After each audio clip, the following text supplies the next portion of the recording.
We got intel from the FIO that this guy basically kept a machine gun in the back of his car. A machine gun.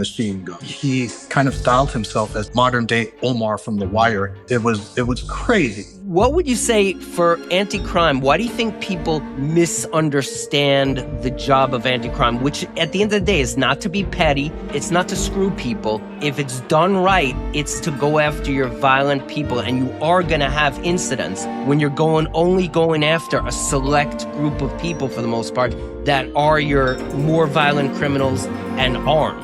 We had a case of a woman who was shot on a bus because one of the gang members we were dealing with, he got shot at, and some old lady on a bus got shot. The next time we saw that guy, it was like a cross between your older brother and your dad just berating you in public. Like, are you proud of yourself?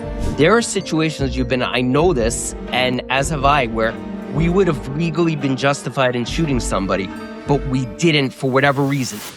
What the first homicide that you're assigned, how stressful is that? Here's the thing.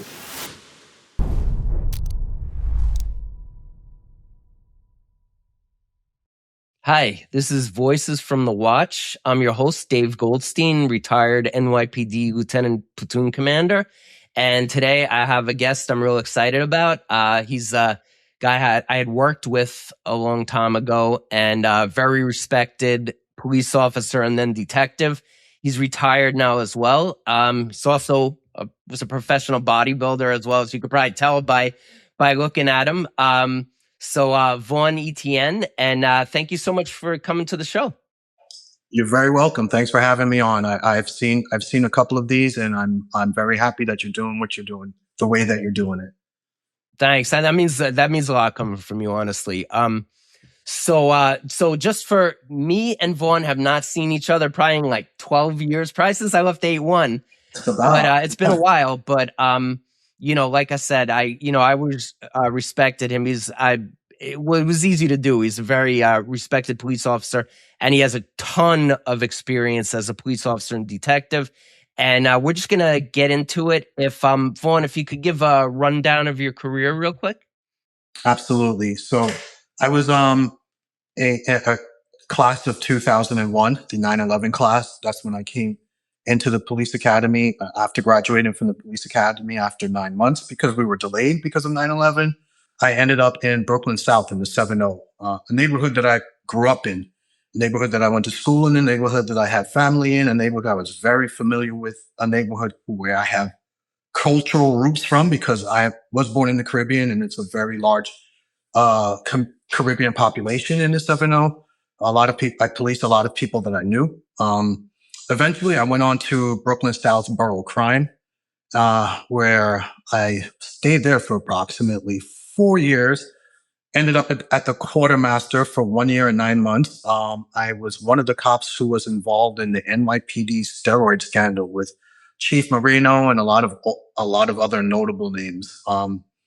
After about 2009, February of 2009, I came to the 8-1, and up until the last command I served in, the 8-1 was my longest serving command. I stayed there for quite a while, from 2009 to 2015. So 6 years. I did patrol, and I did a beat. I was like a beat cop there for a while, and then I got suckered back into anti-crime by some of the guys on the team there. And after I did a stint as an anti-crime cop in the 8-1, I moved on to the squad. Finally, after 15 years on the job, once one of the commissioners, who maybe we'll name or not name, exited from office, so the red mark on your file, if you ever cross paths with the job in a disciplinary sense, was removed, and I was finally able to be transferred to a unit. So I applied for it, and I went on to the 7-3 squad, where I stayed for a while. I did the Bram in the squad, and I was a squad detective, and then I did grand larcenies in the squad, basically identity theft, fraud cases, etc. Then I ended up on Staten Island, 121 squad for exactly 1 week, and then 6 years in what I consider the elephant's graveyard for all decent, hardworking detectives, Staten Island Night Watch. And from there, I just retired in August of 2025. As a squad detective, what were some of the strengths that you think NYPD detectives have over maybe other agencies? Why NYPD detectives have such a good reputation? And also, what were some things you saw that could have been better? Sometimes people get into like sloppy habits and stuff like that. So the same thing that makes you a good detective when you work in a place like the 7-3 squad is also the same thing that can make you not so much of a great detective, or can actually make you a bad detective if you allow it to. The absolute sheer volume of the caseload. You see it all. You see it all the time. It's nonstop. As a squad detective, cases just don't end. When your shift ends, they follow you because you own that case. So the follow through from the time the 61 lands on your desk and you're assigned a case until well after an arrest is made and you're going through the legal process in court, you take ownership of that case, and that ownership filters down through the ranks of the detective bureau. So the chief thinks it's his case. Your squad supervisor thinks it's their case, and rightfully so. It is. They have stewardship over all those cases, but ultimately it's your case to go out on and to work on. So because you see a lot of things, you get to become a jack of all trades. You get to become a subject matter expert in every single case you're working for a short period of time, and then you kind of forget it and you move on to the next case. But because of that amount of volume, you also sometimes kind of get the 1,000-yard stare, and it's very easy for you to develop a sense of apathy and to develop a sense of just having habits where you just kind of go through. I've been through this. I've seen this case 1,000 times, and you kind of go through it without empathizing with people, or you can quickly find yourself in a trap where you just, you don't really pay attention because you're just trying to get through things. And you know that to get from point A to point B, you got to go through emotions. You got to do what you need to do to resolve the case. And you can kind of lose the forest for the trees sometimes. In any kind of a place where it's like you have such a high workload, sometimes that, like you say, in that fatigue can set in where it's like, I've done this, I've not this exact case, but I've done a case like this 20 times already. And I know I've got to do this and that. But sometimes you could kind of lose sight of the fact that, at the end of the day, that's the most important thing to this particular person who's the victim in the case. And detectives are usually better at that than patrol, because patrol, even though patrol a lot of times will handle a case, through detectives, their whole job is to kind of speak for people once the investigation starts, either speak for the victims and make sure that they get their day in court or whatever it might be. And so detectives tend to be very good at that because there's a certain responsibility there. But it could just be overwhelming too. When you own a case in a detective squad, you're speaking with victims and complainants every single day. They're calling you for case updates. You're going to interview them at the hospital. You're going to their home. In the case of homicides, you're going to funerals. You're going, the more deep you try to dive into the case, the more of an affinity you develop with that person. Because you're speaking to them so much. You see what they're going through. You're promising them, or you're at least hoping that you could provide a satisfactory resolution for them, and you develop a relationship with that person of a sort.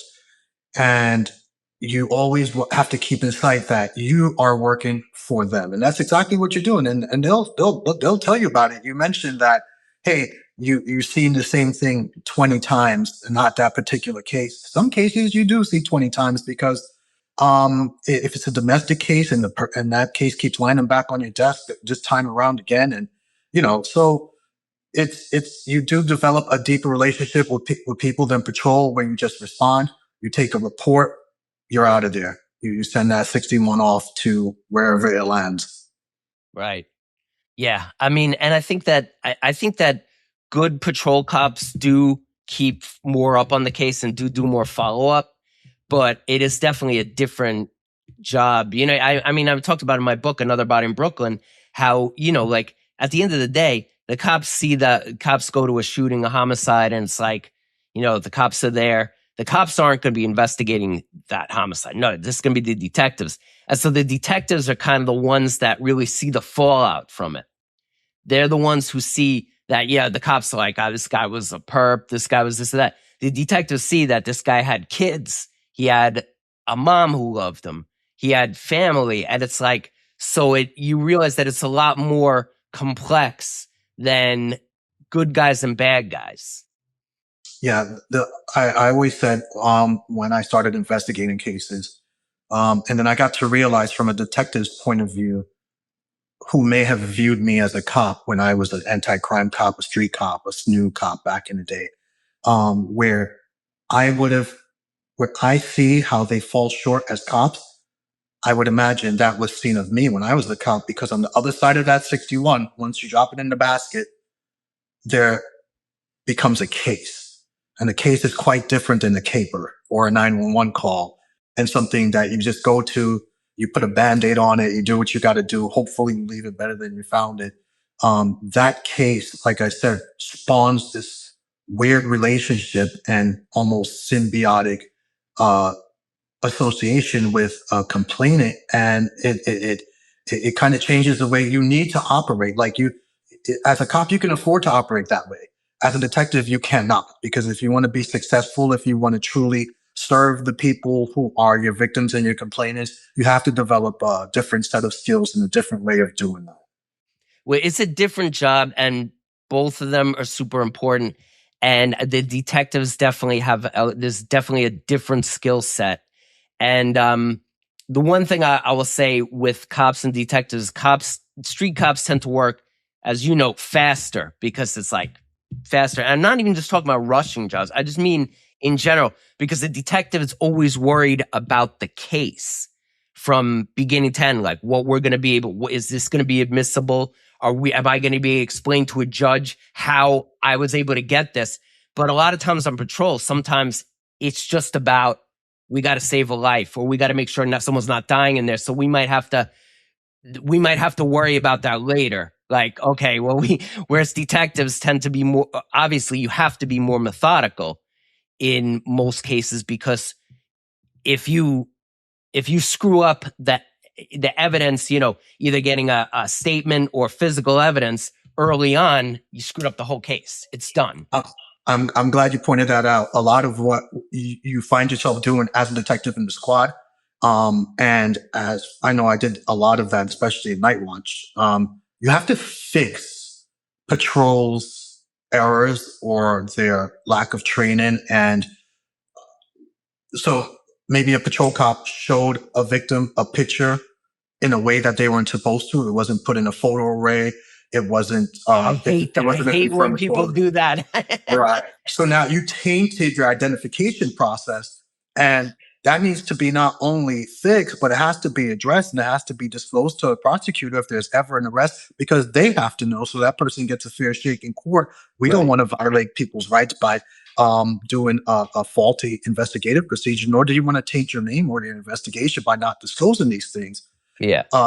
One of the things I found to be the most telling is that those detectives don't just who tend to make more of a difference, don't just complain about it to each other. They try to teach the cops who are making these mistakes, because we've all made them. My career is a highlight of mistakes. If it can be said that I was a good cop or a good detective to any degree, it's because I make 1,000 mistakes that eventually taught me not to make those mistakes anymore. I'm not Columbo. You know, I was not a prodigy in terms of any of that. I learned from being exposed to good detective work, and from making mistakes that the good detective work taught me to overcome and not repeat. Right. Yeah. I mean, and you have to, if you're not willing to learn from your mistakes, you'll never be a good cop. You'll never be a good detective. What the NYPD gives you when you're working in busy places is, it gives you a lot of opportunities to make mistakes and then to learn from them. So it's not like I'm working in a small town and I screwed up something one time. I got to live with that for the rest of my life. And it's like we're going to learn and we're going to teach. But I do agree, the best detectives are the ones, and I could see you doing that, who actually try to teach when someone does make a mistake.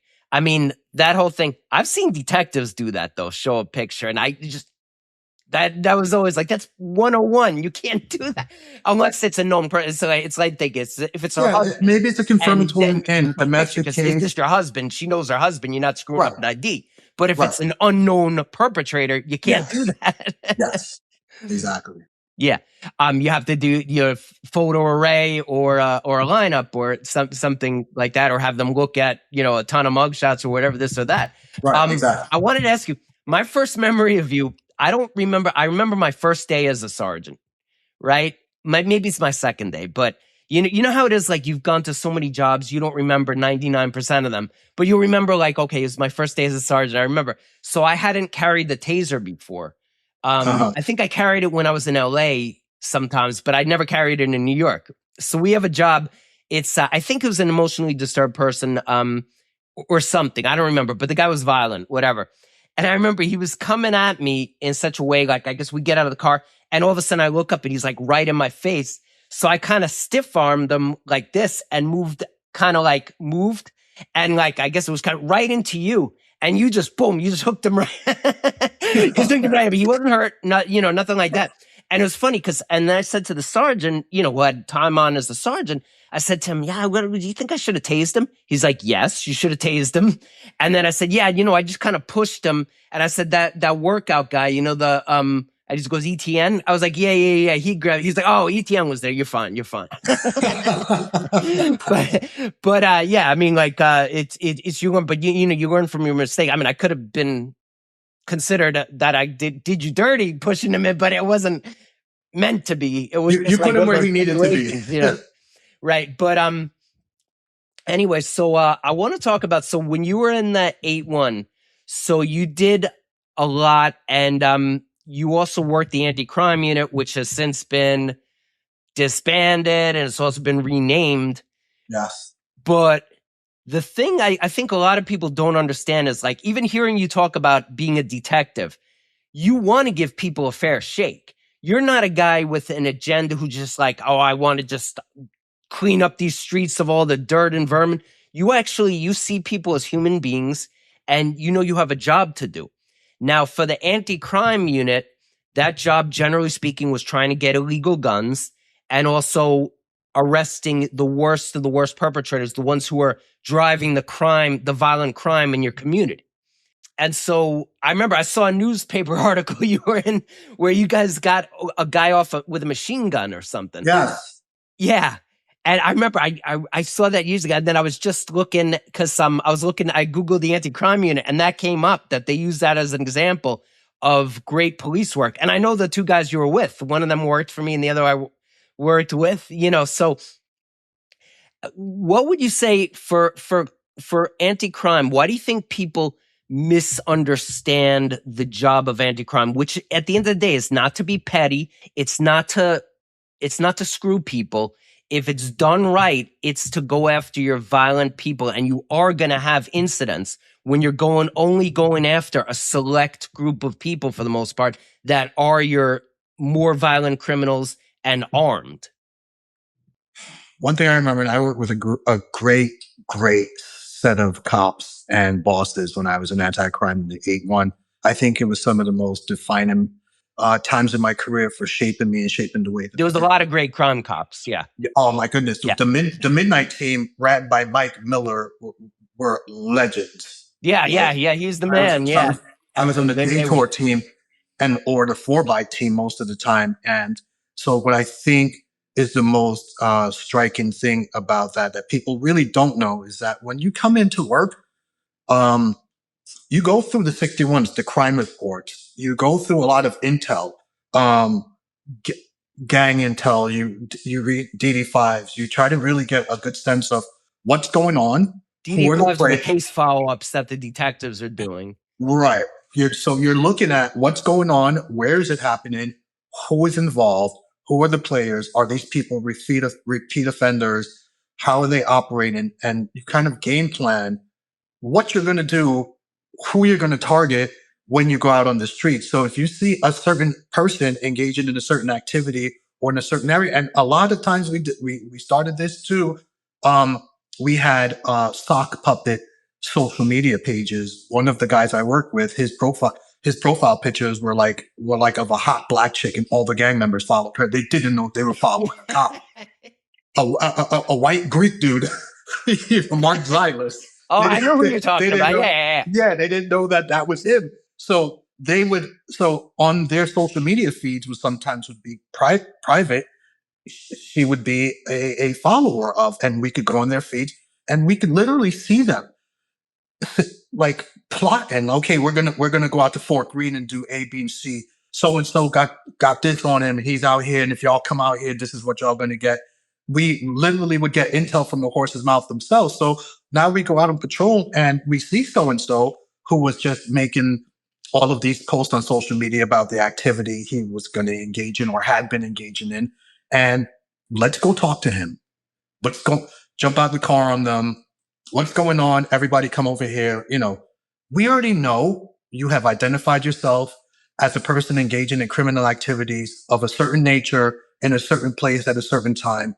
That's more than enough for us to approach you, observe you, and see if our stop can escalate into something bigger because you told us already. So a lot of times our stops were of that nature. So what a lot of people don't understand is we don't go out there blind just with the um, intent to just stop everyone and anyone at all times. We kind of have a targeted group of people with targeted locations that we focus on so that we can make things better for the people who live there, so that people walking down the block, living there, don't have to tolerate or be around certain activities, which is detrimental not only to society, but to those people's health. Like how many innocent people were, got caught in the crossfire. I remember we've had a case of a woman who was shot on a bus because one of the gang members we were dealing with, he got shot at, and some old lady on a bus got shot.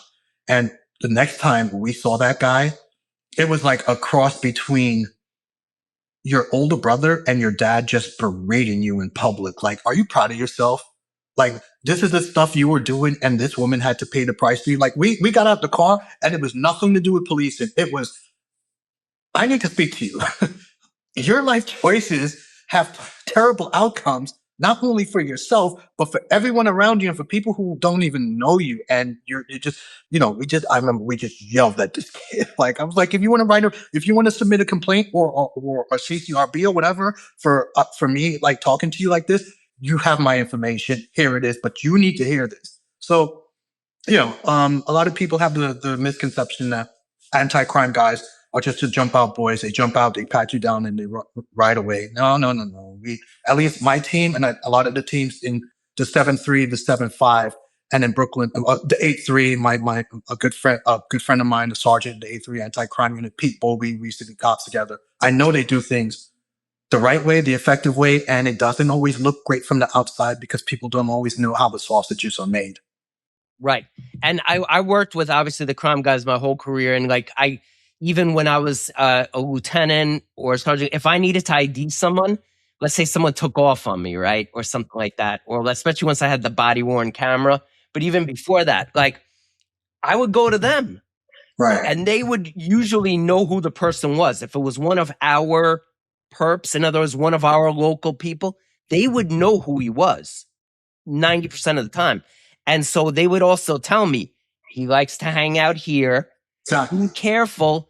He likes to carry a gun around in one of those little bodega bags. Exactly. Yeah, we have intel he does. So if you see he's carrying that, if he dumps the bag, make sure you check they will tell you that because they know it's not all just because, let's say a bunch of crime guys, they might be, oh, we're looking at this guy. We know that he's been posting about having a gun. He's been doing this. He's been doing that.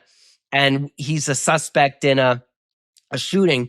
And so now they see him driving down the street with illegally tinted windows. Right. Well, that's a reason to stop somebody. Right. Now they can stop. Now they can't just automatically just go through the guy's car without any kind of reason for it. But there are reasons. Back in the day, you used to be able to go through someone's car if you smelled marijuana. And that the logic behind that was suspected intoxicated driving, basically. Exactly. They did away with that. Once they basically legalized marijuana, they did away with that.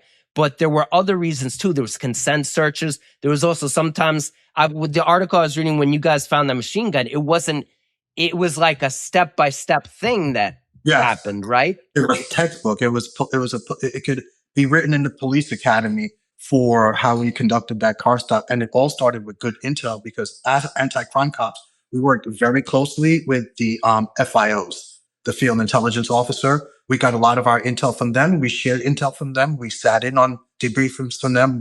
We gave them information from when we debriefed people officially or unofficially. So it was a great relationship, and that resulted in that car stop, that the one that you're referring to.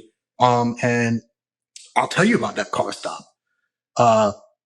We got intel from the FIO that this guy basically kept a machine gun in the back of his car. We got intel from them what kind of car it was, license plate, tint, color of the And even vehicle. in New York City, a machine gun is a big deal. You do not see that very often. A machine gun. Yeah. And we developed this intel. We were told, hey, this car is in this vicinity, this area right now. We drove around, we saw the car. He made a turn without signaling. We followed him a little bit. We pulled him over. We spoke with him. That speaking to him led us to find a justification for getting him out of the car, searching the car. First of all, part of it was he was on parole at the time. He admitted to having a stun gun and a knife in the center console of the car when we spoke to him. Which already is enough for an arrest. The stun gun's already enough for an arrest. Already. And so then search incident to lawful arrest. We bring the car back to the lot. We're doing our inventory search for the vehicle. You have to inventory search someone's car when you arrest them. And we found a machine gun in the trunk of the car. It all fell apart. Right? He had quite a few rounds with him. It turns out he's kind of styled himself as the modern day Omar from The Wire. We had a district attorney come down to do the questioning. We didn't want to talk to him ourselves. We had a district attorney come down. They put him on camera, and he admitted that he was like, I don't bother anybody with this. I just rob drug dealers. He had listening devices. He had tracking devices that he could put on drug dealers' cars. He had like the radar dish handgun that you put headphones on, like hunters use. He had one of those, and he would do extensive surveillance and follow his targets before he hit them. The dude was meticulous. It was crazy. And he admitted to all of this on camera. We went to court and we lost the evidence hearing because the judge didn't believe that he, first of all, would admit all those things to us during the car stop, and that at some point during the car stop, all of us could not hear or see the same thing simultaneously. So the judge says that's the adverse credibility finding. So it's like, it was confusing, it was stunning, and it was something that you cannot object to or you cannot appeal because because the judge is ruling. If a judge throws it out, they can throw it. And this is the thing, right? So body cameras have helped in that respect because I think I was at court one time, right? This is when I was a lieutenant. We'd gotten the body cameras a couple months before. And I was on a case, and me and the DA were in the elevator. And he started talking to this defense attorney he knew, right? And he's kind of like just shooting the shit with her. And he's like, so what do you think about these body cameras? And she's like, I hate them because I keep having to tell people to plead guilty because it's all on the camera. Because I think that a lot of defense attorneys and most of the public pre-2018, when we started getting all these body cameras, I think they didn't believe that I would pull someone over and I'd be like, you've been drinking tonight? Yeah, I had like 3 or 4 shots, but I'm good. But he would never admit to that because 3 or 4 means 7 or 8. He would never admit to that. Or that I would get to a domestic violence call and I'd be like, yo, what's going on today? Look, she got in my fucking face. I popped her one time. And they don't believe that people will just admit to that. Yes. And where it's not a Miranda situation. They are not in custody. Police are conducting an investigation. It's a limited, it's not and people don't believe it. So a lot of times those spontaneous statements or whatever you want to call it, those statements that were legally obtained were thrown out because judges just didn't believe. No one's going to be dumb enough to say that. So a lot of the pushback from cameras coming from the unions and from some police officers always confounded me. It's a big libertarian saying: cameras favor the state, right? If you have a camera on you as a police officer, you're going to capture the things that people say, do, and admit to that the normal person, people in the legal world, they don't come from this, they don't interface with the street as often as cops. They don't see what we see on a daily basis. It cannot come to their imagination the things people will do and see and tell a cop, do in front of a cop, or things that cops walk up on, because it does not seem like a standard of reasonable behavior by any human being. We see the most unreasonable shit ever. Because people don't And act body cameras show reasonably that a lot. now. A lot of times people act unreasonably, even when it's against their self-interest. Yes. And it's hard for people to wrap their head around that, because there are things that I wouldn't believe unless I saw it. Like there's an example. I've had guys smash their head against car windshields. Yeah. I had this great. You remember that narcotics team that used to work us? They were a good narcotics team. They used to.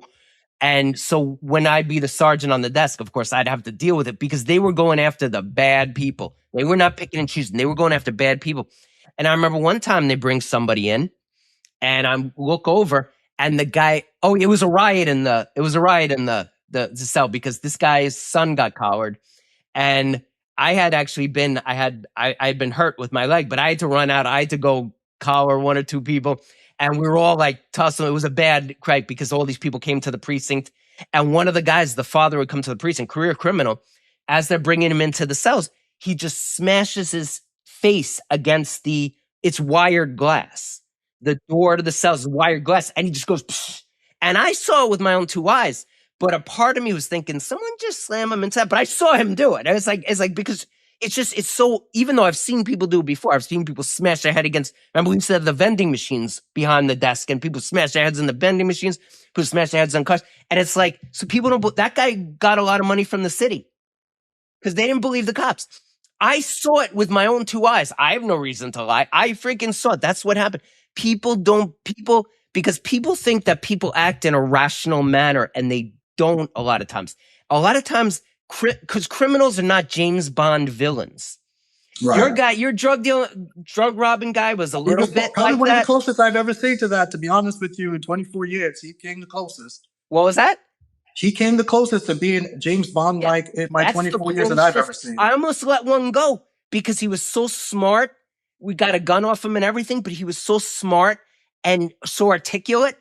I'm not used to dealing with that. I almost let the guy go. We did collar him. We got the gun, but like, we're not, they are not reason. A lot of times they act in unreasonable manners. They could make the process go a lot quicker. They know there's a cop down the street. I probably shouldn't start firing rounds right now, but they just do things because they don't think. They're poor impulse control. Yes.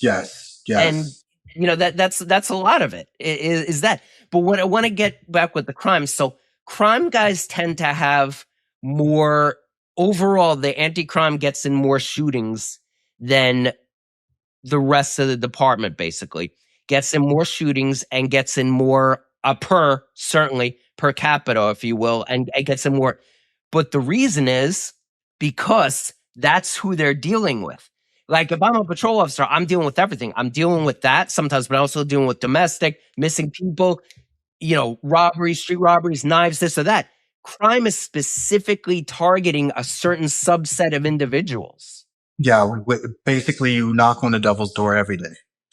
It sometimes you get burnt out doing that. Sometimes it's like, if I get into another foot pursuit or another fight this week, like I'm gonna just lose my mind, because these are critical incidents, right? The average person may endure, suffer through, or be exposed to between 2 and 4 critical incidents in their lifetime. And that could be anything from being involved in a fight, being assaulted, being a witness to a violent event, being in a car accident, anything basically that as a police officer, you're going to end up doing on average 800 times in a 20-year career. And as a crime cop, you're going to end up getting in critical incidents because that's literally your bread and butter all the time. But even when you weren't in crime, you still got in a lot of foot pursuits. I remember.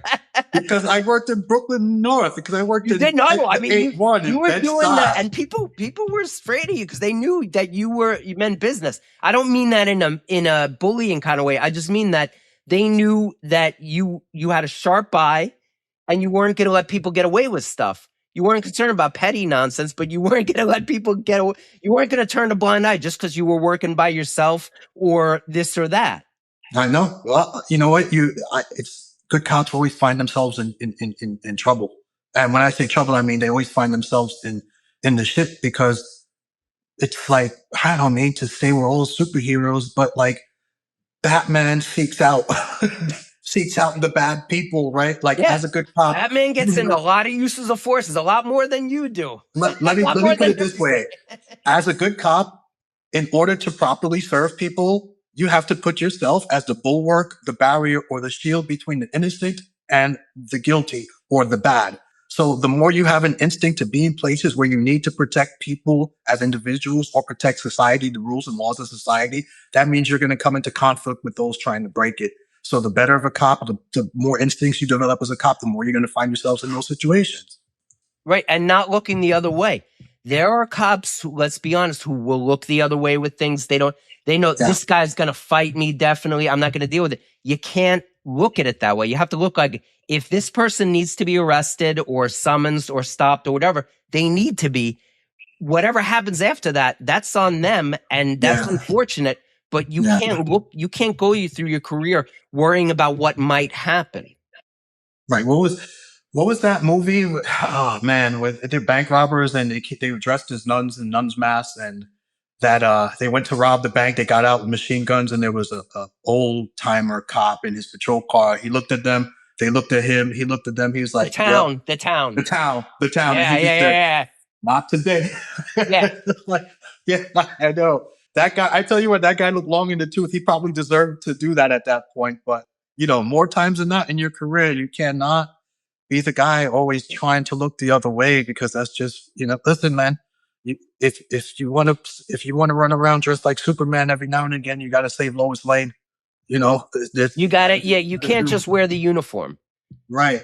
You can't just go to ribbon cuttings. Superman doesn't just go to ribbon cuttings. Sometimes he knows people have kryptonite and he goes in there anyway. Exactly. You know, so. Exactly. You know, that adverse ruling put you on a list to the point where when I was a squad detective, the DA's office literally told my bosses, Etienne could walk into a homicide as it's happening, and collars the guy. We're not taking the case because he's on this list and we can't do anything about that. And there's no way off that naughty list. There's no way off. And so supposedly I went to speak to, his name was Greg Turkin at the time. He was a chief counsel for the NYPD.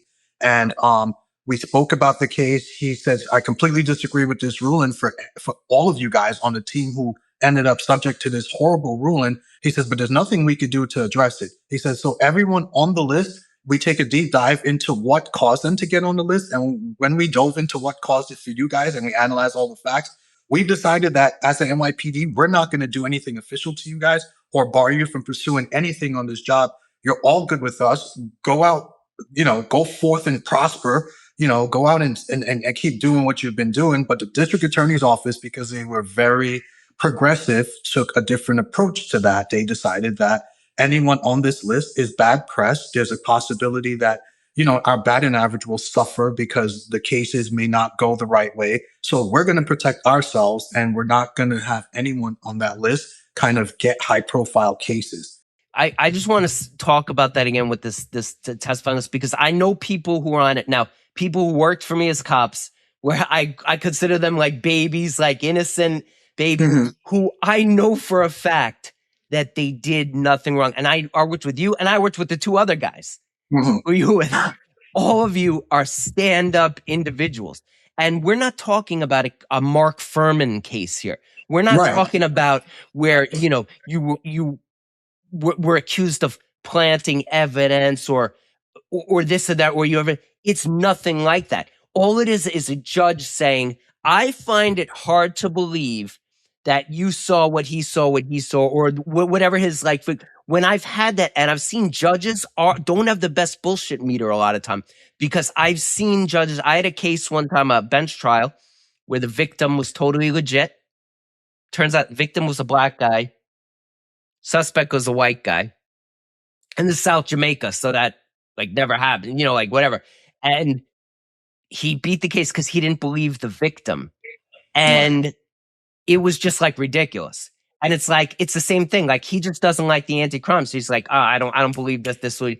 But when you're saying, look, there's no reason for me to lie. If I saw it, my partner doesn't have to, there's no, and you guys even went the extra mile and got a district attorney to come debrief the guy. You knew you weren't doing anything wrong. Right. Well, it's not like you were trying to cover something up. We thought we were putting the extra legal finishing touches instead of talking to him ourselves. Let's have the district attorney's office do it. And so we always believe, well, if we got put on the list, why weren't any of the district attorneys put on the list? Because they're the first ones who interviewed this guy. Go ahead. Not only that, and I will say this: if the judge really believed that, then that means the DAs, because the DAs know all the evidence that they're going to bring forth. You've done trial prep before.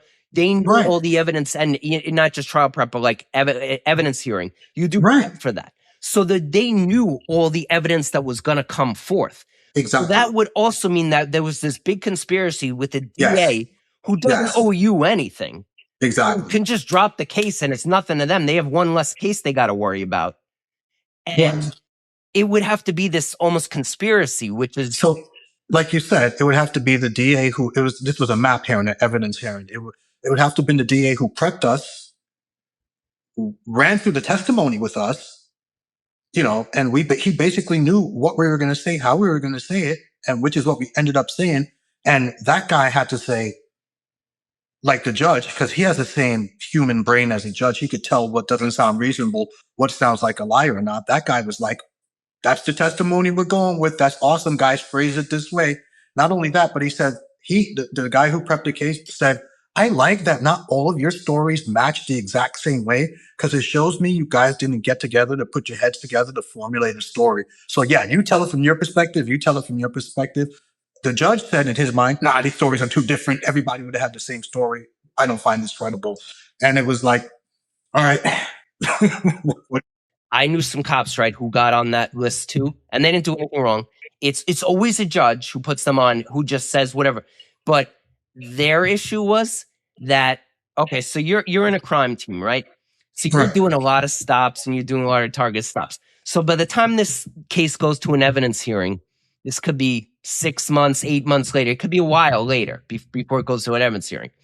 And so they didn't talk to each other before. You're allowed to talk to each other. You're allowed to remind each other. You need to do that. You need to do that because, like, it's like, let's say I'm with Officer Appleby and Officer Applebaum. And Officer Applebaum, I think he found the drugs on the guy. That's the way I remember. Like, I remember someone reaching in his pocket and taking out the drugs. And someone goes, yo, that was Appleby. Remember Applebaum was, oh, yeah. That can happen. That's an honest mistake. And it's not really tantamount to the case, because what I'm testifying is I saw the cop pull out drugs. And you don't want to use my testimony, then don't use it. You still have the guy who pulled the drugs out you could use. You don't need to use my testimony.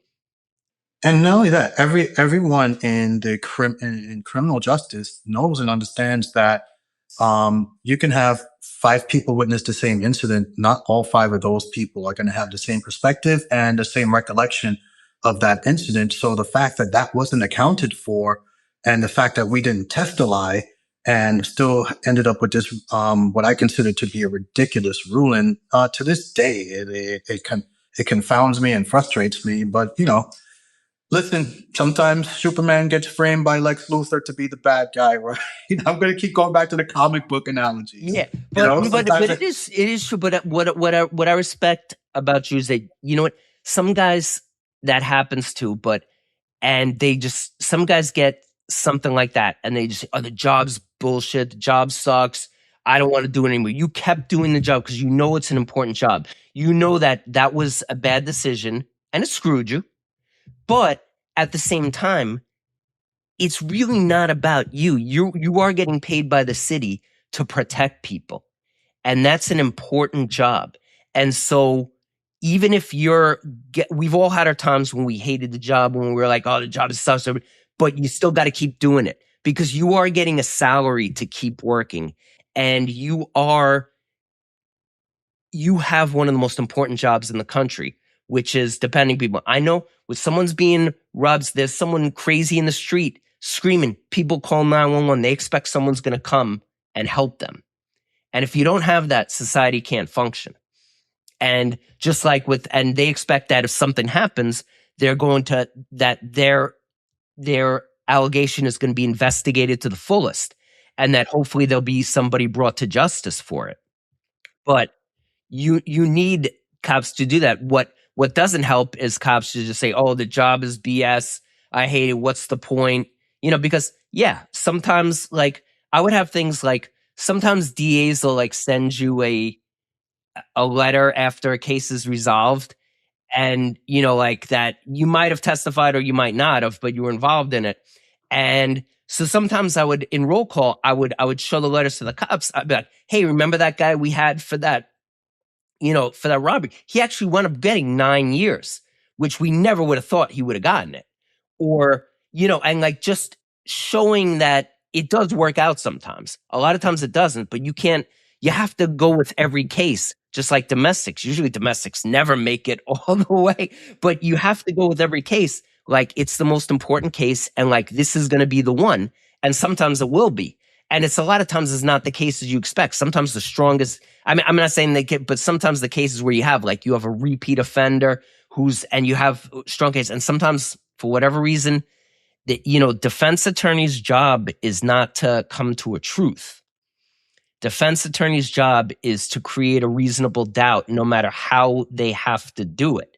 And even if it means impugning the cop's reputation when they know the cop did nothing wrong. A good friend of mine who was actually the prosecutor in that case with the social media comments of mine. His name is Kevin James. He was a captain in the Army. He actually ended up continuing in the Army while he was a prosecutor. He was called over to the Middle East and Africa to train entire police forces right after the Gulf War when they were putting police forces together and some countries in Africa. He was still a captain in the Army. He would go overseas and he would train their judiciary, their cops, their prosecutors, everything. One of the things he's always said, he told me this and it stuck with me. He was like, when the truth is on your side, you argue the truth. When the facts are on your side, you argue the facts. When neither are on your side, you just argue. And that's what a lot of the defense attorneys with indefensible clients who have done indefensible things do. They just argue, they obscure, and they hope to taint and bring up just enough reasonable doubt for one person on the jury to say, maybe he's right. And that's all you need to do. The bar is so low for them, right? We have to be perfect, right? Because that's for the good guys. That's what is required of a good guy. That's what should be. You got to be perfect. I agree. Better 1,000 guilty people go free than one innocent man goes to jail, right? Mm-hmm. And so for them, for defense attorneys, the bar for them is kind of so low. And I don't have anything against this. Defense attorneys, a couple of good friends of mine ended up being defense attorneys. But on a professional level, kind of they're so, they're kind of they're my goodness, another Superman analogy. They're all Lex Luthor, because they're not trying to find the truth. Yeah, that's the difference. Like a good DA, a good cop. Like personally, I know, like you, I'd rather die than put an innocent person in prison. I'd rather jump off a bridge. But it's not like we can. But if I know the person's guilty, like everybody, it's obvious. But you're gonna argue some things. Now I get it. If you say, yeah, we know he's guilty, but you took some shortcuts you shouldn't have taken. I get that. But it's another thing when you try to muddy the waters and make things that aren't. And I've had defense attorneys who I respected who would grill me on something, but we kind of agreed on the same thing. It's like, okay, but they're saying, look, I don't think you should have done it. Why would you do it this way? I get that. Right. That's that. And I should have to answer. I should have to answer to that. But I just don't like ones who just, it's dirty and cheat and muddy the waters. Just like I wouldn't like a district attorney who was dragging their feet on, disclosure and stuff like that. I wouldn't like that either. Like, I wouldn't like, you want the DAs to play fair. And the defense attorneys, they have a hard job and they have a certain job, but at least try and play within the realm of reality. Right. Is what I'm saying. And what's best for society, not just for your client. Right. Yeah. So let me tell you a quick story of to the exact tone that you're mentioning now about you wouldn't like if there was a prosecutor playing that game. My last case in the 7-3 squad was a domestic case. I was not even supposed to have this case. The case detective was not in the office. I was told to go up to the Bronx. Guy's about to get out of central booking, but he's wanted on a domestic violence I-card. He has an order of protection. He was not supposed to go to the CV's home. He did so, and he's about to get out of jail in the Bronx. I drove up to the Bronx. I got the guy. The guy started telling me the story. As soon as I got him in the back of the car, bringing him back to Brooklyn. He was like, I did not go there. He was like, I don't know what she's talking about. I was like, well, we're rearresting you because she said you did. After we got him back to the precinct, I went out independently and I collected evidence, which proved that not only did this guy, because it was video evidence, that this guy did not do it, but this guy was in jail in the Bronx at the time. And so I kind of went to bat for the guy. He was on the top 10 recidivist list, right, for domestic offenders. So when I submitted the evidence to get the arrest voided, the district attorney's office, all they saw was he was a top 10 recid. And anytime an arrest is voided for a recid, they want to know why the case is dropped. And they want answers. When I told them the answer is simple, he didn't do what they said they did. They was like, wait a minute.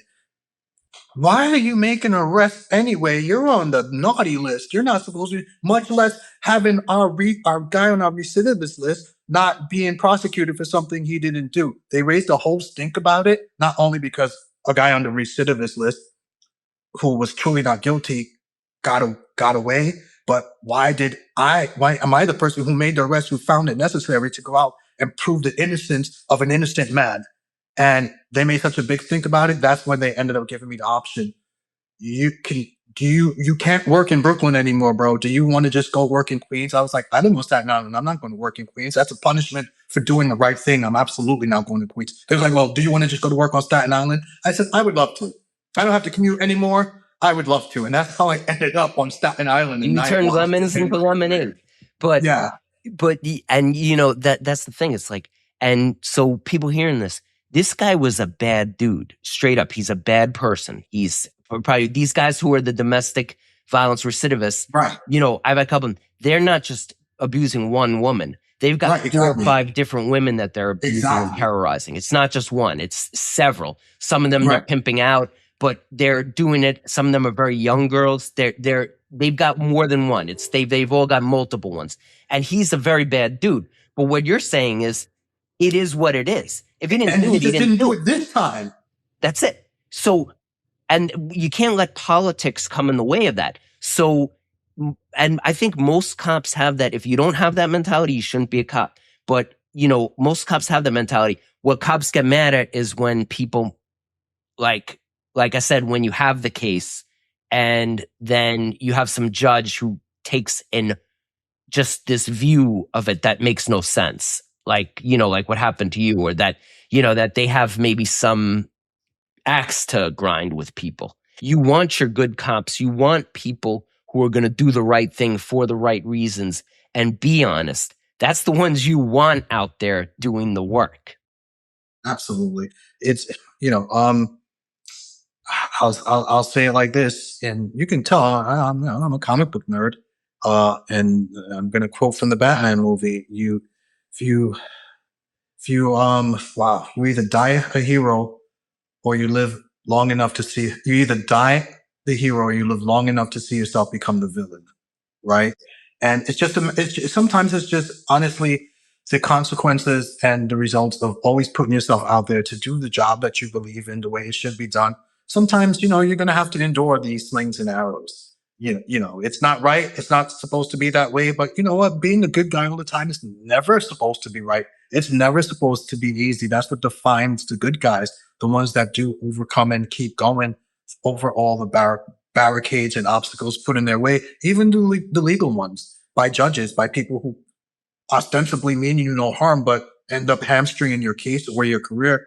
But you got to keep going because that's just what good guys do. And if you're not a cop to be the good guy, you're not in it for the right reason. You can never lose sight of the ultimate goal here. You want to do right by society and by people, and that's why you decided to join up. You may have decided for other reasons, financial, whatever. But once you got sworn in and you took the oath, and now you're a good guy, and you got to behave like the good guys in the Bible, in the comic books, in the movies, in every lore ever behaves, and they always have the same undercurrent that you're supposed to do the right thing. You're never supposed to give up, and you're always supposed to do what you think is intrinsically good and deal with the consequences of that. Right.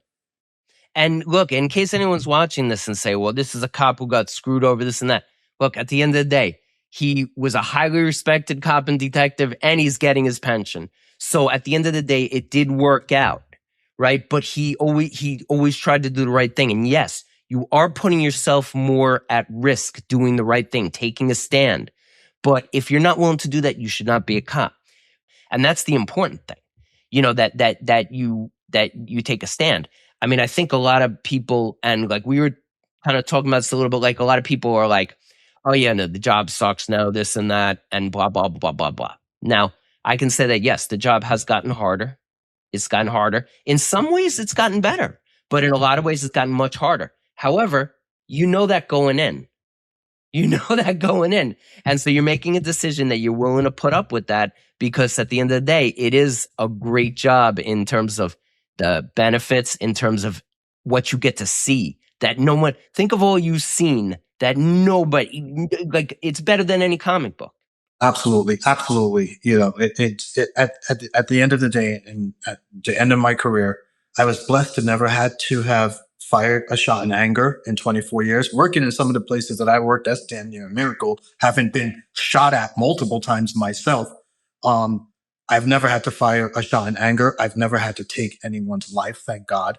And I walked away with some of the best training you're ever going to get, not only hard coded skills, actual training like investigation courses, tactical training, all of that stuff, but also the soft skills that you develop if you take the time to develop them, if you're curious about law enforcement and laws and rules and all these things. I've taken away so much more than a pension from just being exposed to the NYPD, that ecosystem, that environment, all the good people that I've seen.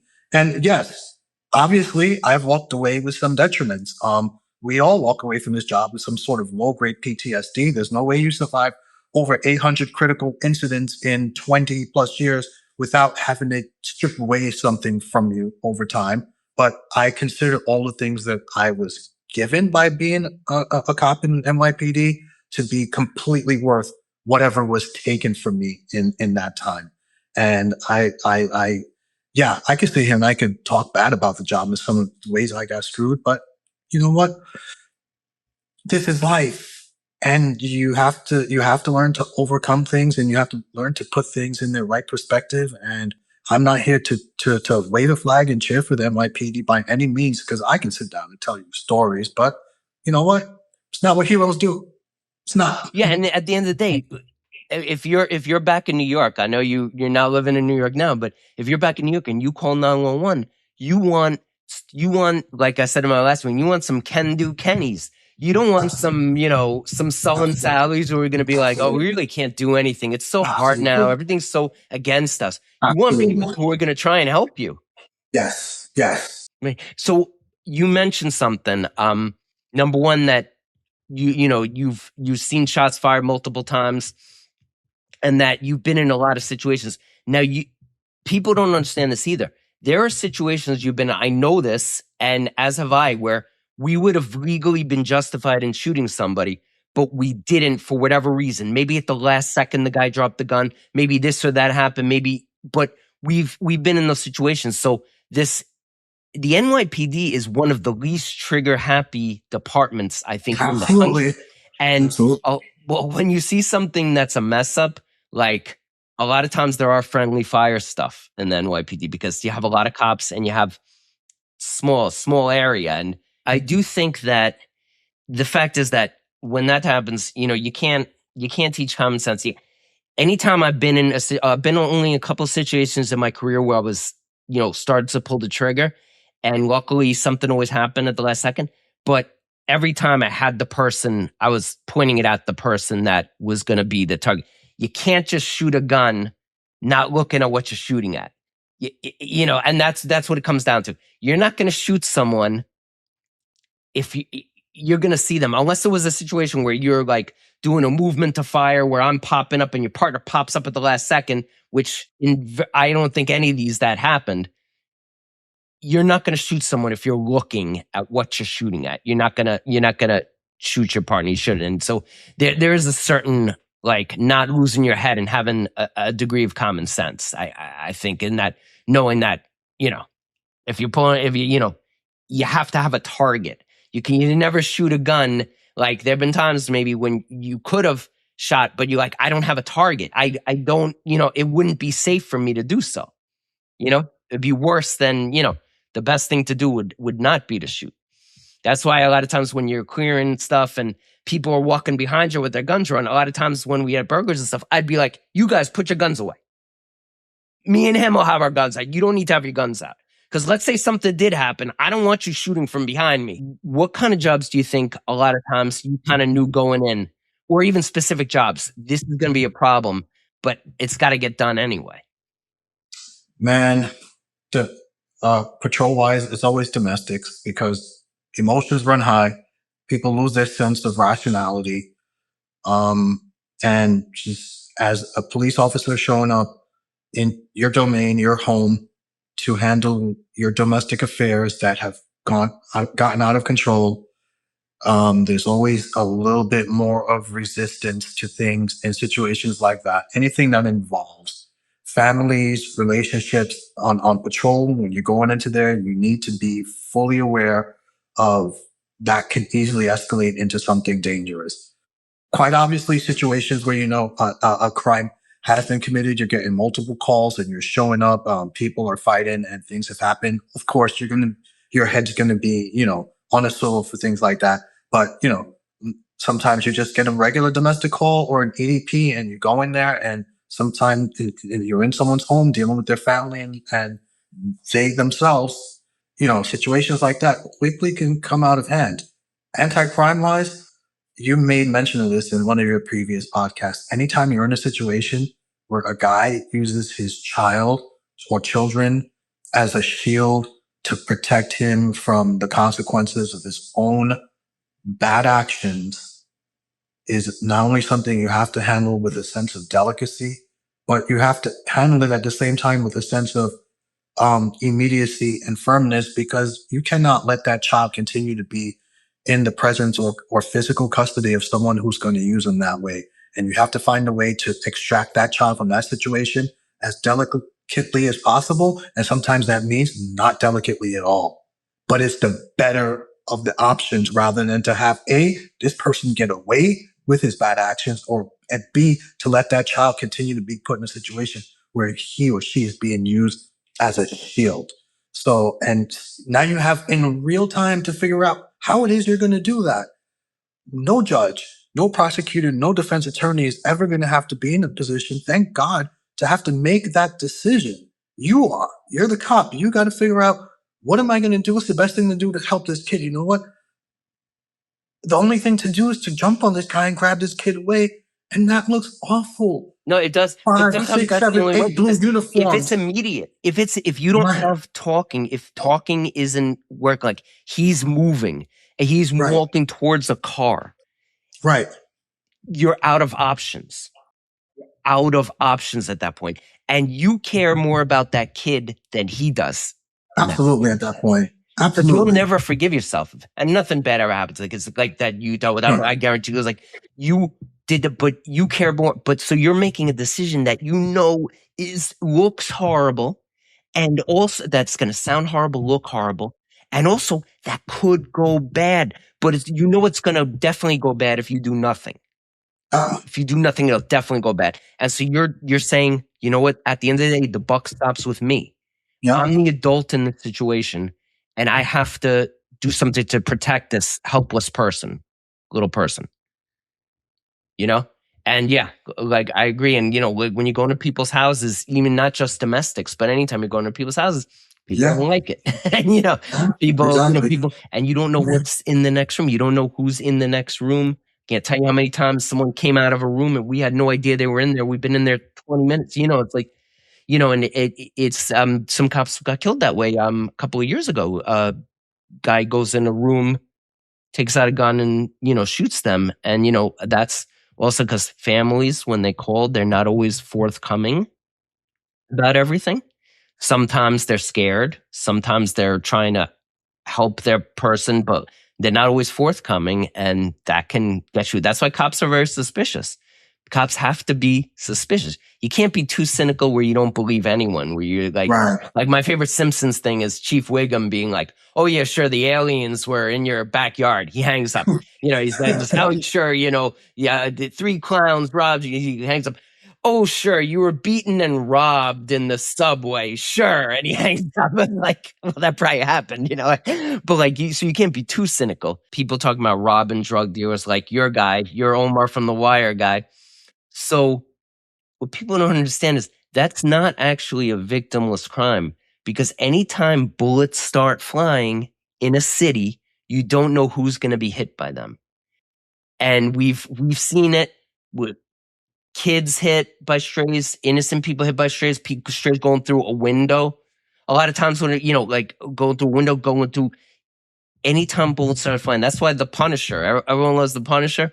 Not one of my favorite superheroes, because it's impossible for him to start having all these shootouts with these criminals, and they're not innocent people going to be getting shot. Maybe he never misses, but somebody's going to miss and hit an innocent person across the street or in the bodega across the street. It's going to happen, and that's why it's like that's why and when you mentioned earlier about how the guy was the intended target when that old lady got killed, right? And this guy was the intended target. We would have guys like that who, we would say, listen, please, and like sometimes we had this special ops lieutenant who was like trying to tell this guy, please stay out of this area today. People are going to be gunning for you. Yes.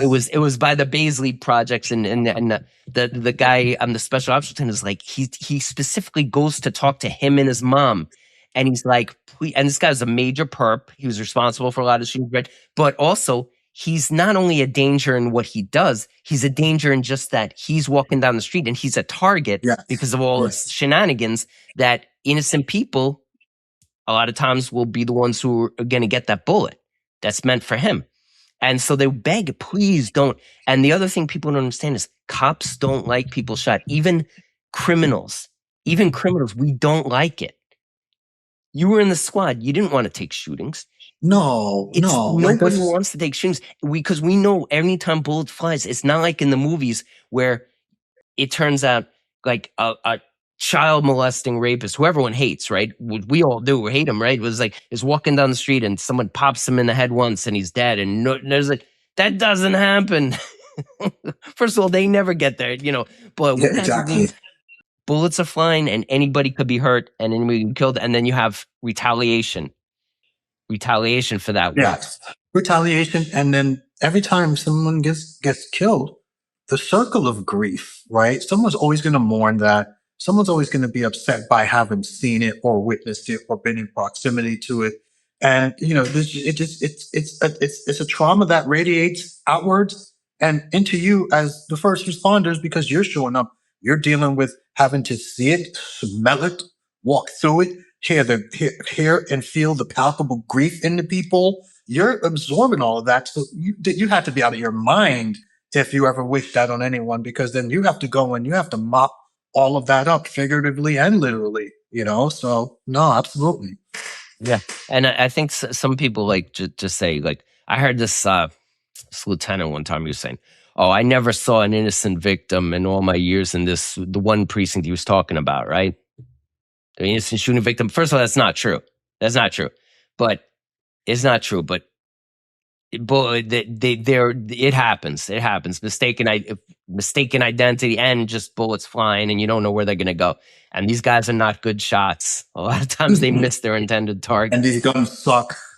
Yeah. Guns Yeah. suck. But anyway, even so, it's anytime bullets are flying, it's a failure of society. A little failure of society. I mean, it's going to happen, but like it's just like war. It shouldn't happen.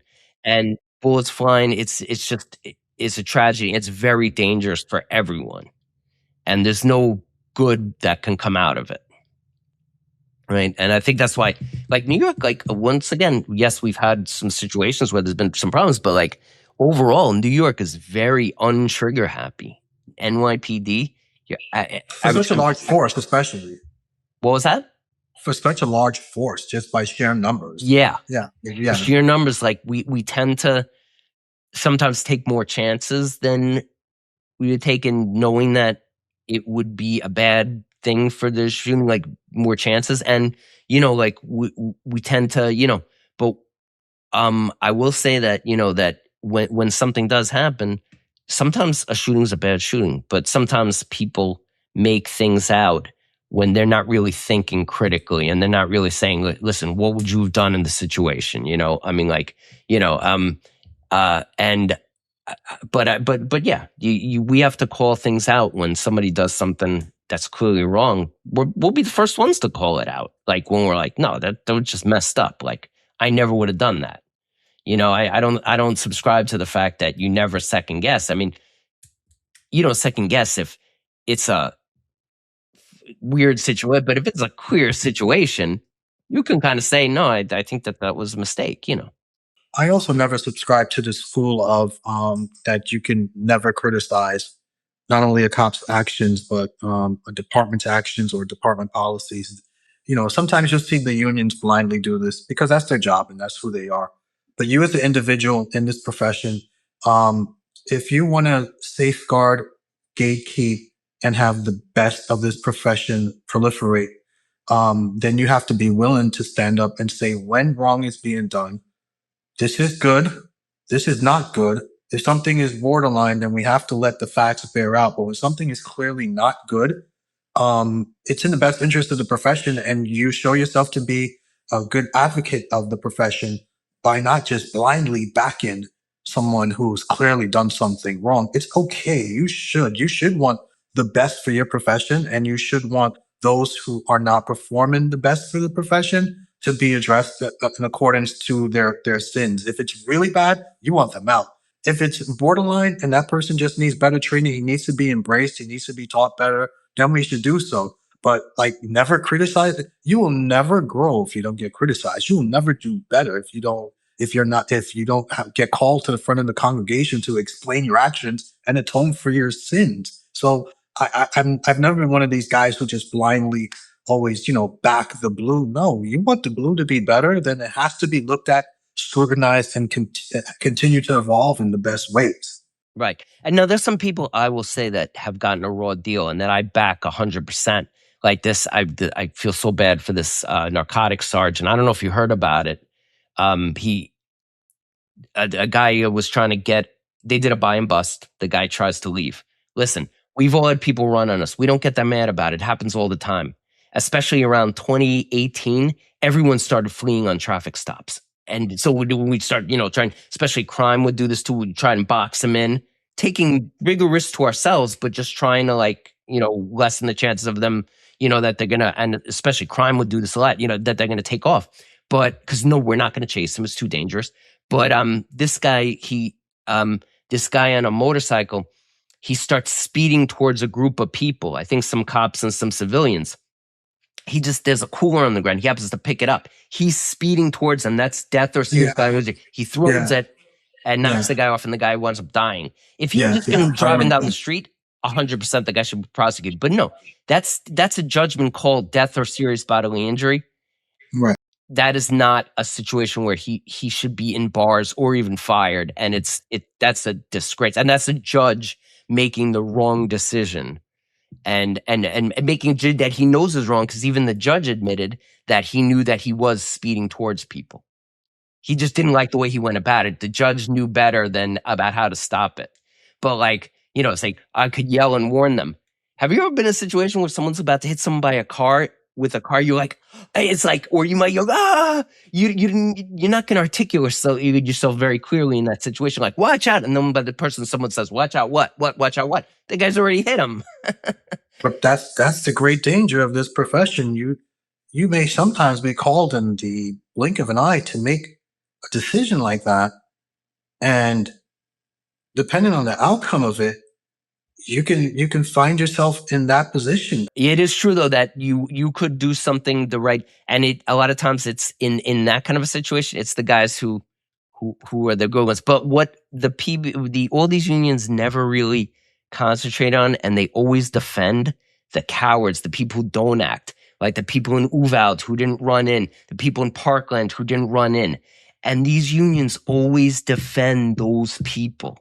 And that is not right. Those people should be locked up. Because as a regular person, I have nothing. Someone's getting hurt, I have no responsibility. But as a police officer, you do. Your responsibility to run in. Yeah, and like you said, I think of all the things unions have to offer to this profession, I think that's something that needs to be seriously looked at and addressed in this professions, in the unions. Do we always have to defend someone if we clearly know they're wrong, or they're faulty, or they're beyond, salvation? Just admit it. To save the many, sometimes you will have to sacrifice the few. Like the one in the pink houses. Remember that one? The guy who lets the round off for no reason, and it hits the wall, and it hits and kills this guy. Yeah. And that could have been a child, or or an old woman, or a woman, or a man, old man. It could have been anybody. And then instead of just trying to render aid, he just calls his PBA rep. Doesn't even call for an ambulance for the guy. It was disgraceful. And the PBA defended that guy. Now, if they didn't waste their time defending people like that, maybe they would have had more luck with Pantaleo and with this guy now. Right. Because I think that, one thing I'll say, I know I've kept you here a while, but I will say this. I have kind of a unique perspective because I was on LAPD before I went to NYPD. I remember, yeah. And on LAPD, they taught us, they taught us, you can never leave someone handcuffed on his stomach because he can asphyxiate. And they drilled it into you. And then when I was on the streets in LA, anytime we fought with someone, even if they're biting, because we'd always roll them over. Now, quickly. And even if sometimes you had to reestablish control and put him back on his stomach, but you reestablish control, but we always get him on his side as soon as we could, because you can't leave him. But then when I went to NYPD, I would be in uses of force. We'd have tussles with people, and I'd have sergeants who had a lot more experience than I did and were very experienced. And we get the guy in handcuffs, and they were fine to just leave the guy on his stomach for a little, because they were never taught that. The NYPD Academy never taught that. So I would always be the first one to roll people over, even when there was more serious, more senior guys. I was go, we got to roll him over. We got to roll him over, even if he's trying to headbutt us, doing this shit. We got to roll him over. We got to get we can't leave him on his stomach. Certainly, you can't leave him on his stomach with pressure. And then it wasn't until after Eric Garner, the first time someone ever beat me to it was the anti-crime sergeant in my precinct when I was in the 113. He did it before me. That was the first time, but that was after Eric Garner. And he was also a smart guy. He read up on things, stuff. But all those years. So Pantaleo they were never taught you can't leave someone on their stomach handcuffed. The Academy never taught them that. If they had been taught that and they did that, I would say 100% fire. But if they didn't defend all these other people, they might have been able to successfully defend these people who hit tickets. Agreed. I mean, do you need to do so bad that you just want bad cops? And I'm not saying that the person's a bad cop because they're a bad person. Sometimes they are. But the job you're just not cut out for, and certain actions will clearly demonstrate that. So in those situations, hey, kid, thanks for playing, but you're just not for us, guy. maybe go do something else. We're not going to defend you. We're going to try to make sure you don't go to jail. But as far as having this job, we don't think it's for you. I've never heard the union say that. Never. Why? I had a sergeant who said the problem with the union is they want you to treat the worst cop who's nasty to people, who's disrespectful, who's, cowardly, this and that, or a bully. They want you to treat him just as well as you treat the best cop. That's a problem. Yeah, and it's just not going to happen. Some people you want to respond to calls, and some people, and there should be that. But most cops are trying to do the right thing. The one thing I will say is that the problem with the NYPD too is there's so many inside positions that a lot of people take the job knowing that they'll be able to get into one of those inside positions very quickly. Yeah. You never have to do police work, and that's a problem. Cops should not be doing inside positions unless you're, jammed up, unless you're pregnant, this or that. But generally speaking, cops should not be doing inside positions because it encourages that. I agree. And if there's any sort of rotation where you have to, then it should be a temporary assignment that is measured in a certain amount of time. And then, you hear these cops grumble every summer during all out that they got to go find their gun belts and be out on the streets, in bad neighborhoods. And it's like, are you complaining about doing the job you took an oath and swore to do? Why? Yeah. So I agree with you. There should never be any permanent time because there's plenty of civilians to hire for that. You can hire, and civilians, you pay them less money. They Right. don't have a 20-year retirement. They don't have Right. unlimited sick, and they don't have all the training that you have to put a cop through. I agree with you. It's so much more economical, and Yeah. you give more people jobs too. And Yeah. and when you mentioned the all out, I've had all outs. I had to go when I was in the 113. I had to go out back to Bed-Stuy to collar this guy who had his kids with him, who'd beaten the crap out of the wife in front of the kids, and they let him go. Yeah. And they were all out people. They just want to get through their tour and get through their summer and get back it wasn't a good cop. the air conditioned office, Yeah. And listen, if you're burnt out, if you're stressed out, and you just don't want to have the everyday contact with people, and you feel like you can't take the streets anymore, then there are other positions that don't expose you as much. Investigative tracks. There's other supportive elements that you don't have to relegate yourself to a desk and just be doing a civilian job. And guess what? You took this job. You knew you were going to encounter that sometimes. So I don't know.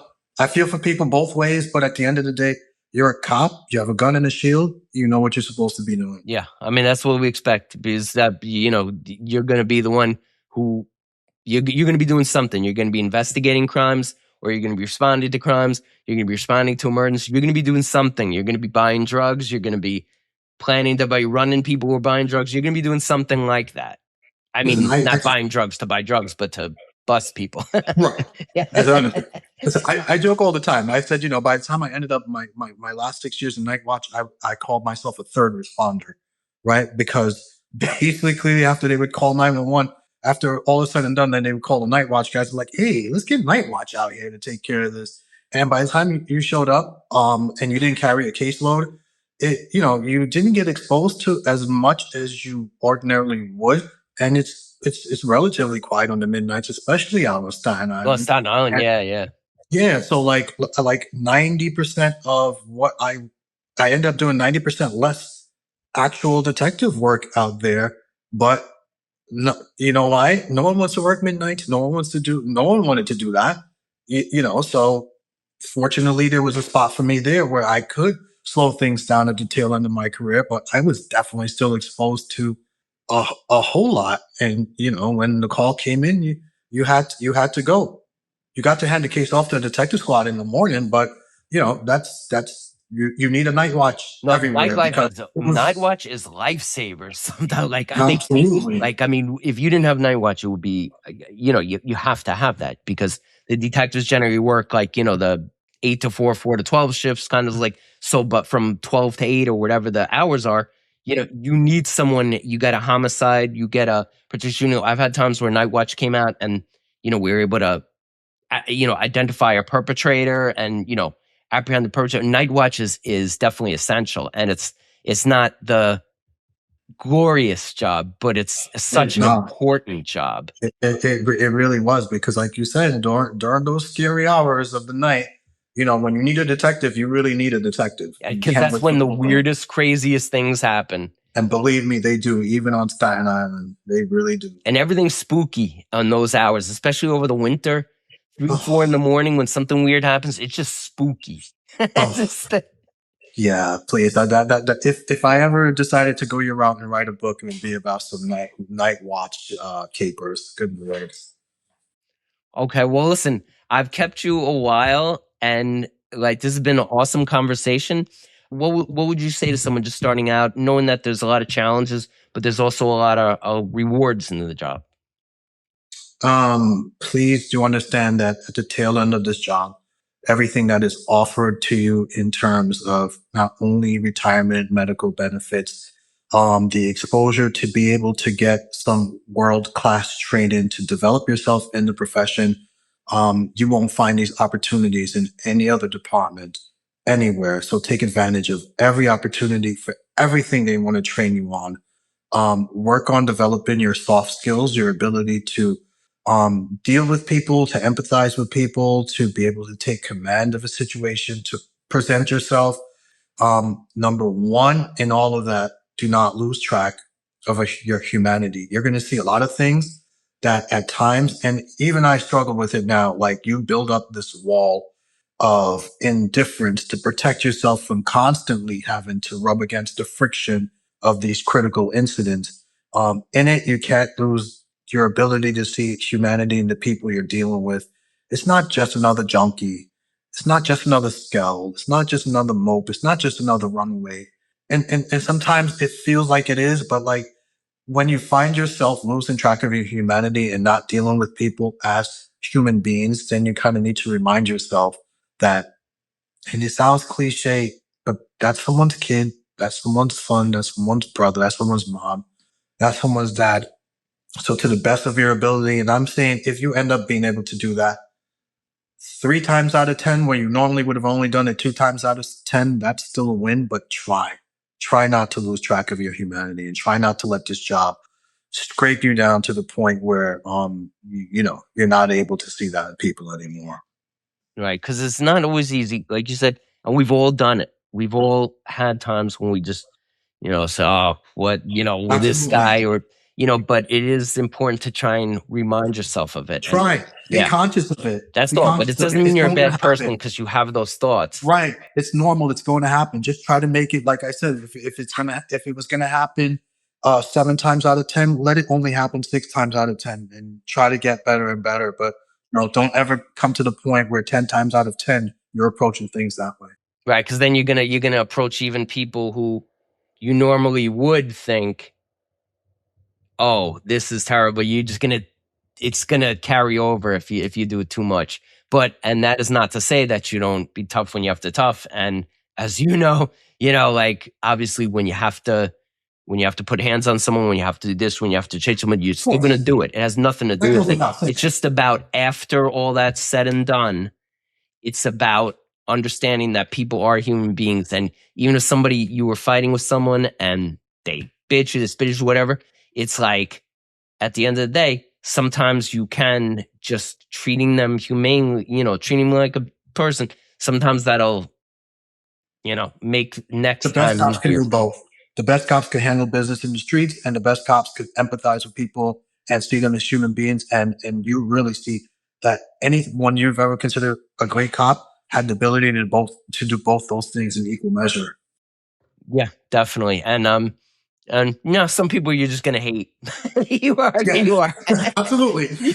Some people you're just gonna hate, but Yeah. you got to try and really think about, the one thing I'll say when we're talking about that is like, like I arrest someone for have an open container, right? And he's drinking a beer. We have had problems in this corner with people drinking and people complaining. So let's say I arrest him and he's got a warrant, right? Not a big arrest, right? Not he didn't doing that. But now I arrest him and he's doing crazy. He's going crazy in the cells. He's yelling at us, screaming, punching things. Okay.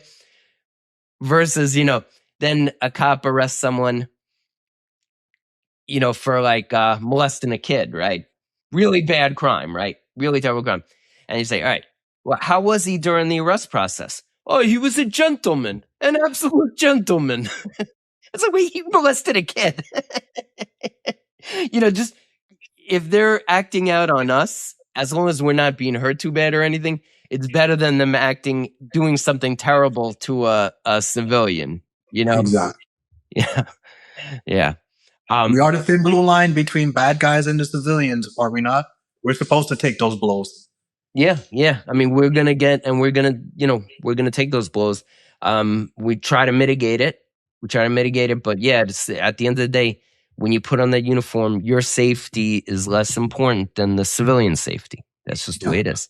The perpetrator's safety is not important as your safety, but the way things are, the way you have to do things is like you really have to. It's a lot different. We've all seen the way it is. We used to be when someone got shot. We'd be like, all right, unless it was a kid or something, we'd just be on a radio. Hey, I need a ambulance to respond to this location. I got a male Hispanic suffering from a gunshot wound to the abdomen. Then at a certain point, the cops, my young cops, started doing CPR and started doing, and it's becoming better. Yes. Good for them, and good for them because I kind of came up in the time where just try to call a bus or whatever. I see these young cops now. Good for them, man. They got the tourniquets going. It looks like an episode of Grey's Anatomy with these cops now. They're doing everything but doing surgery on the guy out there. Good for them. Good for them. It's good, and that's a positive thing about policing. Yes. Like I said, because I remember we would just be like, I wouldn't even think twice about it. I mean, obviously, if it was a child or something, we'd always, like whatever. Now, if it was a child, they'd be in the back of the RMP. Right. We'd transfer them ourselves. But if it's like, like a run, I don't want to say run in the mill because there's no run in the building, somebody whatever. I need an ambulance to respond. Okay, what would the guy look like? Do you see who shot you? Was it a car? Whatever. But now they're trying to help the person. And that is a big sea change. Yeah. And it looks good and it looks good from. And it looks good. And, sometimes that guy might be a terrible person, but sometimes that guy might be an innocent victim or just and we're just seeing a guy shot and in our minds, we're just thinking, oh, something probably happened. But, these guys are seeing a life and trying to save that life if they can. All right, Vaughan, listen, man, thank you so much for this. This was really great to talk to you. Thank you. It was great speaking to you after such a long time, man. All right. Well, thank you so much. That was our show for today. And I hope everyone enjoyed that. It's not often you get to speak to someone with as varied a career as Vaughan had, not only in the fact that he worked very busy places in anti-crime, patrol. There was even a time he was doing his own thing. He was driving around by himself, I remember, and they won for a little while. Yeah. And he was like a 3-man unit. But that is that's really something. And then the perspective that even this guy is like, he's a tough guy. He's he's a bodybuilder. He's a very tough guy, but he has the most important part about him is his humanity, in that he's a person who's conscientious and took his oath seriously and put a lot on himself because he knew how sacred a responsibility that was. Not to be like overly dramatic or anything, but I think that's really important, and we need more of that. All right, till next time, stay safe, and let's try and treat each other nicely, and thank you so much for your support.